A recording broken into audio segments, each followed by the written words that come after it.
One thing that has remained on the priority list of the Borno state government under the administration of Professor Zulum is the rehabilitation and resettlement of IDPs as the state battles lingering Boko Haram insurgency. And with the closure of some IDP camps in the state, the government is not relenting in its quest to meet the needs of vulnerable persons. Welcome to Borno Restoration. I'm Jessie Tafida. But first, let's bring you Borno Today.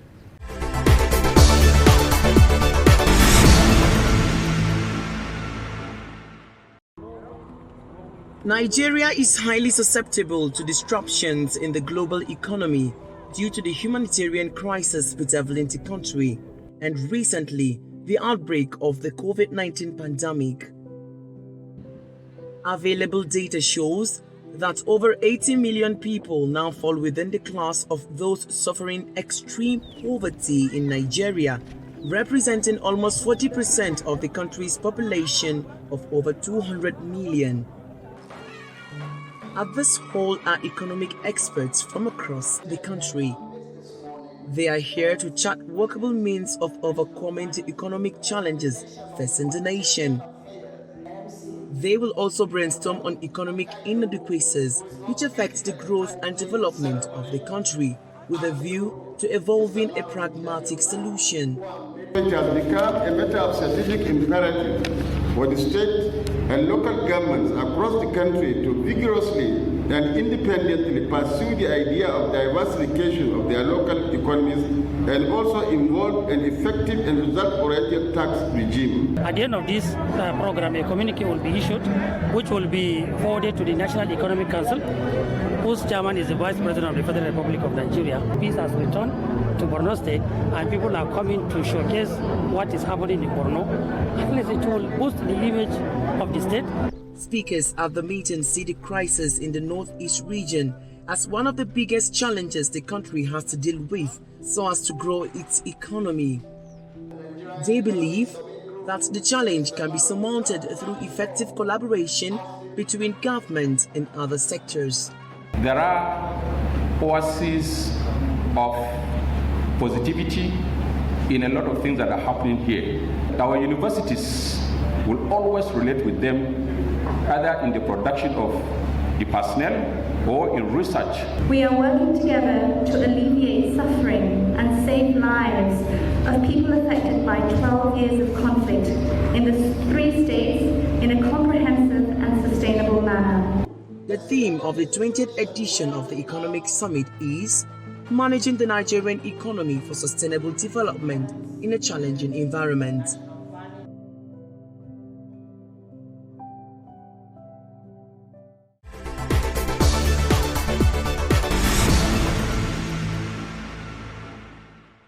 Borno State Governor Zulum has inducted 1,000 hunters freshly engaged to join existing ones in the ongoing fight against Boko Haram. The hunters are to provide dedicated protection to farmers who cultivate crops in the outskirts of Jere, where over 70 farmers were killed in November 2020, as well as farms in parts of Maiduguri Metropolis, Kwanduga, and Mafa local government areas. Governor Zulum has since 2019 engaged the services of thousands of hunters drawn from different parts of northern Nigeria to join volunteers in the civilian JTF and vigilantes. The governor also increased the automated monthly allowances of all volunteers, provided kits, surveillance tools, and allocated hundreds of vehicles to units in all of Borno's 27 local government areas. Induction of the latest 1,000 edition of hunters was done at Gongolon wards weeks after each of them completed security vetting by the DSS and the military.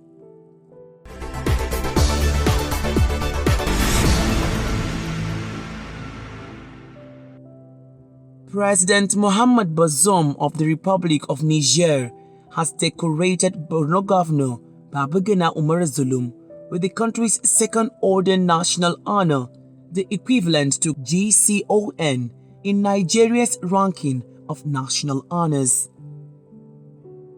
President Bazoum said he was honoring Governor Zulum after monitoring the governor's courage, sincere fight against Boko Haram, deep concern on the plight of Borno citizens taking refuge in parts of Niger Republic, which Governor Zulum has visited a number of times, offering support and steadily evacuating and resettling refugees in new houses built in Borno.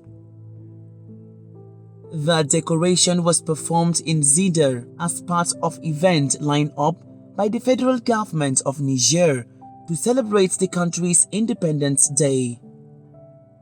It is the first time a Nigerian president will honor a Nigerian governor with the country's second highest national award.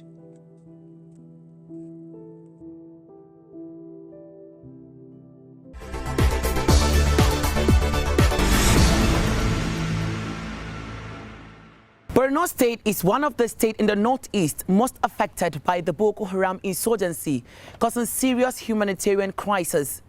But the government has been resolute in its rehabilitation and resettlement drive of the IDPs as it intensifies efforts to close all IDP camps in the state this year. I'm at NYSC IDP camp, and as you can see, it is the shadow of itself because IDPs from this camp have been resettled to our community, where the state government has provided basic amenities to them to start all over again. Let's take this report.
governor has done to us has really put smiles on our faces.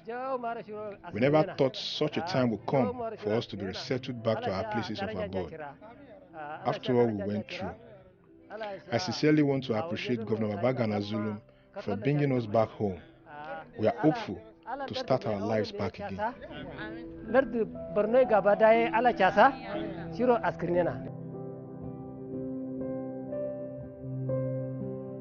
In Kaleri is another housing project inaugurated by Governor Zulum. These 1,000 blocks of houses are meant to advance the state's resettlement agenda for IDPs. So far, more than 5,000 houses have been constructed and about 7 communities have been resettled. Is ongoing across the state, and this is in line with the fact that government went to resettle most of the displaced communities. Government went to return our IDPs to ancestral and traditional home, and that is why you can see a lot of construction is going on across the state. This is one of them. Here, Kalori, we constructed about 1,020 houses, and therefore it is a giant strike towards resettling our people.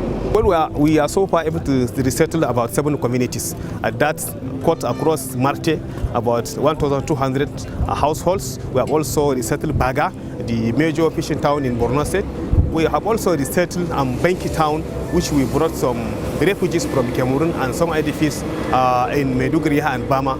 We have also resettled town of Kauri in Kondaga local government. We have resettled Ajiri in Mafalo. So many communities have been resettled so far, and that is why the construction is going on across the state for us to resettle more communities. Well, as you can see, the security situation is improving across the state. Government is trying to see that we almost resettle all displaced communities before the end of this term, God willing.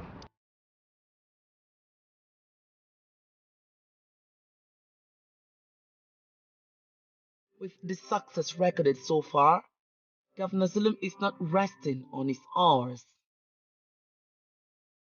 The governor has continued to reach out to relevant institutions and collaborate with the federal government and others beyond the shores of Nigeria. He met with the President of Niger Republic, Mohamed Bazoum, in Diffa to discuss the return of refugees to Borno State. With significant improvement regarding the security situation in Borno State, the people are now looking forward to returning to their communities, and Governor Zulum has been working passionately to safely resettle all displaced persons in the shortest possible time.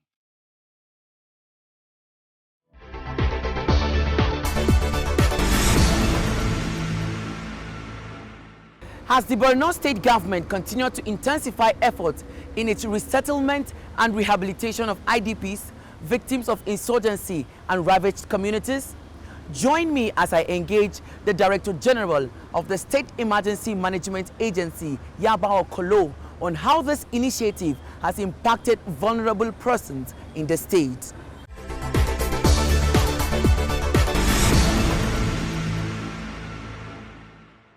Welcome to Borno Restoration. As the Director General of SEMA, can you talk us through the state of IDPs in the state so far? Thank you so much for the question, and also welcoming our viewers at home or wherever.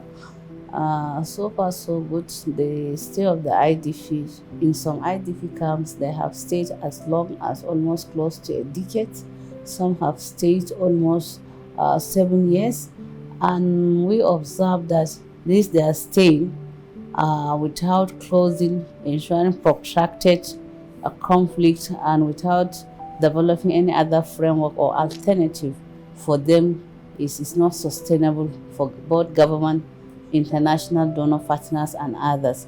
So in this light, we say let us bring an end to the stay in the IDP camp.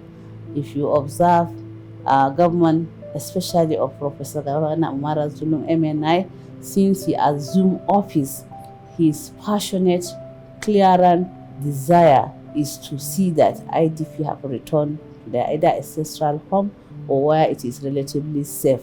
And in view of this, SEMA being one of the agency, being the custodian of the IDP, we started working very assiduously alongside other committee that His Excellency has mandated to close the camp, to see how best we can close the camp.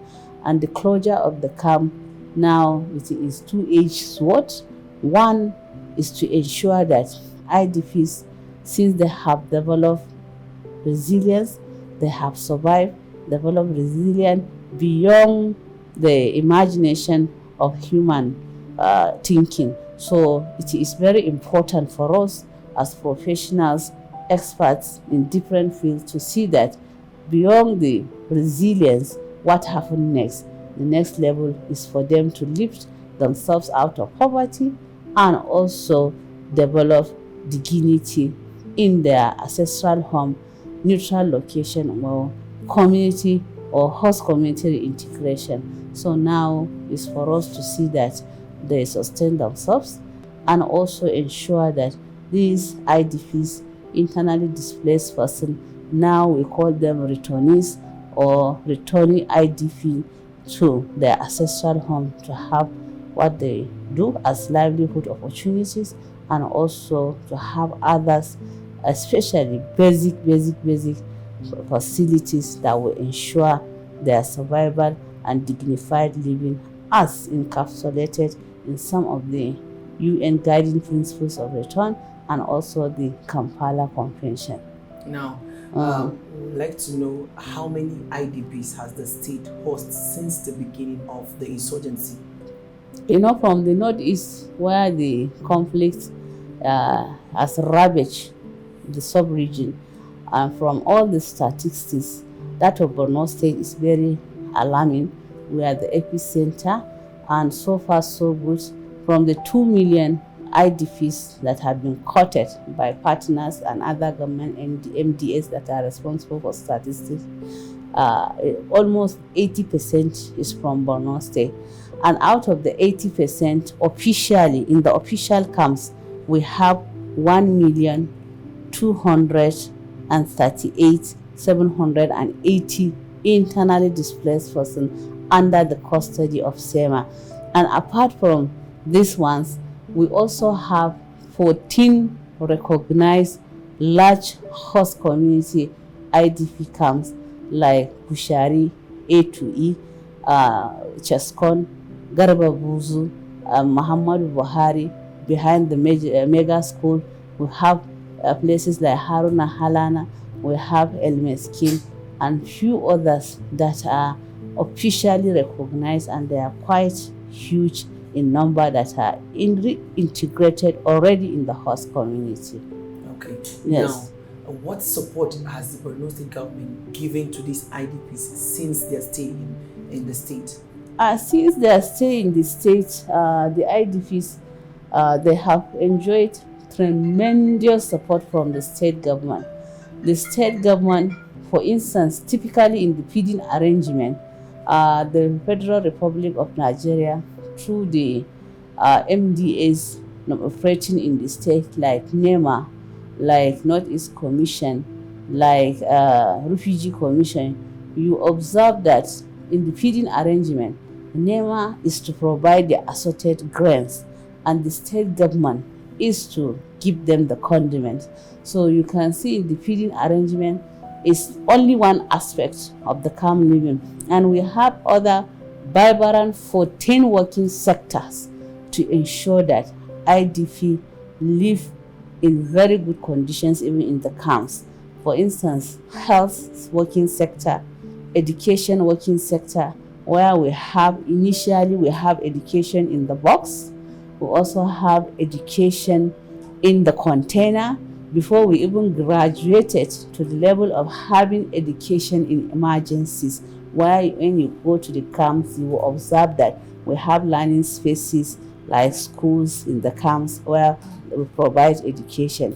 In addition to that, working in emergency also make us to plan for pending emergencies that you may witness seasonally, like when we have the rainy season, you have cholera outbreaks sometimes, and sometimes other issues like malaria, sometimes flooding. So the government, since we established the camps through these working sectors, all the sectors are being led by government MDS, then co-led by UN system or INGO partners. For instance, education is co-led by UNICEF, while government is leading through the Ministry of Education. And we also have the protection sector, of which I was the pioneer chairman of that working sector. And under the protection working sector, in order to ensure that the rights of fundamental rights of the IDPs are protected, we work closely with FIDA, that is Federation of Women Lawyers. We work closely with MBA, Nigerian Bar Association. We also work closely with Legal Aid Council to see that issues of gender and inclusion, diversity, age, vulnerability, all are captured, especially the attention is given. For instance, when we have distribution, especially physical distribution of food or non-food items, we have our criteria of ensuring that the aged, pregnant women, lactating mothers, female-headed household, adolescent girls, we serve them first, all to ensure that we respect the principles of diversity, age, and gender. Okay. Yes. Now, the state government is giving aid to these IDPs through your agency. Yeah. How do you go to volatile areas to ensure that you meet the needs of those displaced in such areas? It's one of our Herculean tasks that whenever we have activity in deep field locations, we don't do it alone.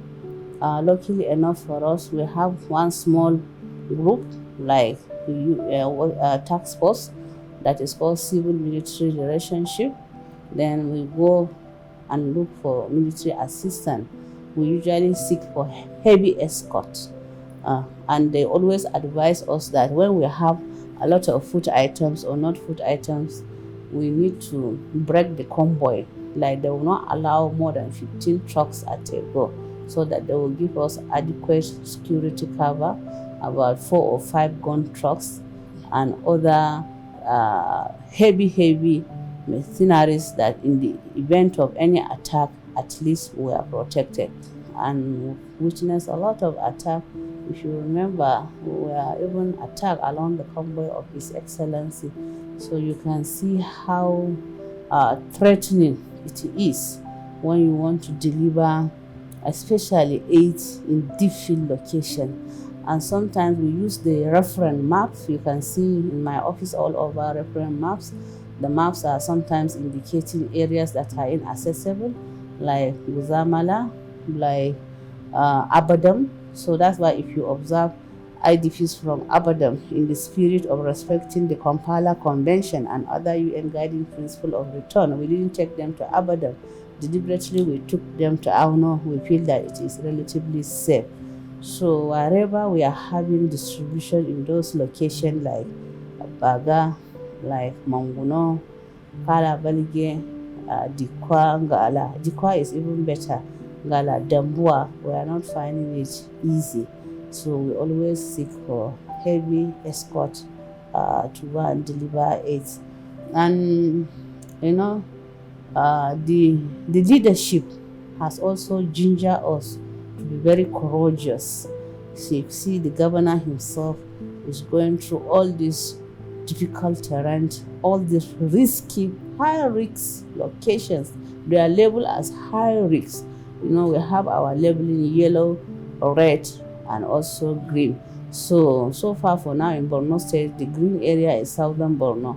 So governor, despite the fact that he's the #1 citizen and is taking this risk, so we that work alongside with him, we also see him as our leader and also copy from him. So that is some of our motivating factors. You know, we have facilitating factors, we have challenging and equally motivating factors in delivering humanitarian aid. I'm Director General State Emergency Management Agency, Abao Kolo. Thank you for being part of Borno Restoration. You are most welcome. Thank you.